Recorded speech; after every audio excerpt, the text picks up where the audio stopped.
And our next reader and our final reader is another first-time reader at Flash Fiction Armagh, although our next reader has been in the audience, which is often the case, that somebody attends Flash Fiction and after a little while they end up here reading a piece. Well, that has been the case with our next reader, and she is Emma Gibson. Emma blew in from the Cotswolds 27 years ago and took root after falling for a blue-eyed Belfast boy.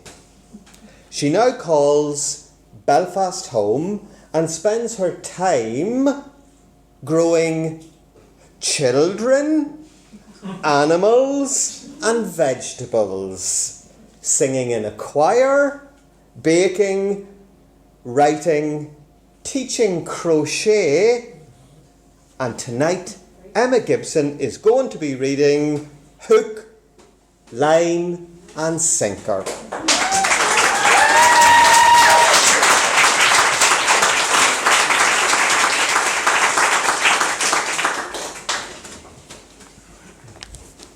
Gosh, hello. It's great over here. Good evening, everyone. This is a story about crochet. One hook, not two. I know it sounds dull, but lend me your ear, for yarn about yarn is not always what it seems.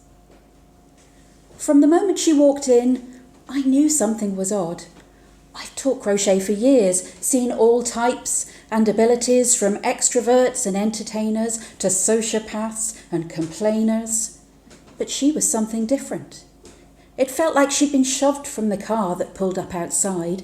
She managed to fit 3 agitated paces into an average stride, and she hugged her wool bag close to her chest. She gripped her hook until her knuckles turned creamy. Relax, I repeated, with a light-hearted chuckle.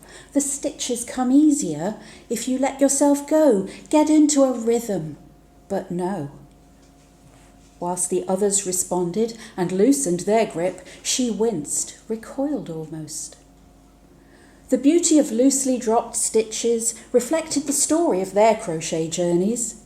Her story unfolded in a densely made fabric of minuscule jabs. The effort of poking and prodding furrowed her brow. She was going to give herself a migraine. She finished my sentences under her breath. Her words came so quickly I started to doubt myself. Had we sat here before, had the same conversations? Was this déjà vu? And in that instant, we were both frantically connected and creatively disconnected at the same time.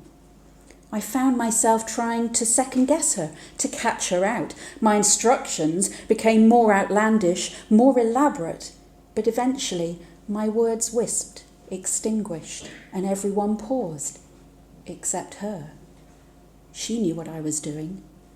The feeling was mutual. This was awkward. So, what made you all want to take up crochet? I asked, trying to relieve the moment. My granny. New Year's resolution. We signed up over a bottle of wine and a pizza, came the happy replies.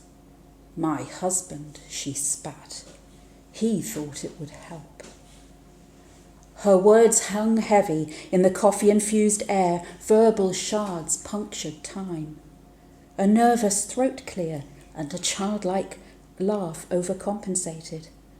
I caught the eye of another participant for one split second as she rearranged her crease-resistant skirt under the table. We moved on to the next stitch a little sooner than I had planned. As the classes went on, she became more erratic. Her confidence was growing. She laughed loudly at my crochet jokes, the same scripted jokes I told week after week, and I noticed that roles had reversed. The others now sat head bowed, working quietly, correcting their own mistakes with a self-critical tut. At one point, she pulled her hook out of her work, twisted it in her hand, gazed at its shape intently, stroked the gently curved head and the part that you hold. I half expected a spell to be cast. "I'm just going to the bathroom," said the woman sitting next to her. I inhaled deeply, took a faux sip of my tepid artisan coffee. This class could not end soon enough. About a week later, I sat on my sofa, a brand new set of gleaming crochet hooks laid alongside a textured explosion of wool beside me. I was ready for a new project, and this was my favourite stage, the planning, the choosing, the intricate schemes. But my attention was grabbed by the headline news, casting flickering light across my rug and stretched out cat. "Police are appealing for more information following the discovery of a man's body in a car park in East Belfast. The body of the man, thought to be in his early 60s, was found with multiple puncture wounds believed to have been inflicted by several crochet hooks found scattered around him." For a moment my heart stopped. Headline news. I knew instantly who it was, and I was pretty sure any of the ladies at my crochet class would feel the same. I could see them now, leaping into their Nissan Micras and zipping to the police station in their Mary Berry-inspired floral jackets, crochet kits on the passenger seat for full dramatic effect. They would point the finger at her without a shadow of a doubt.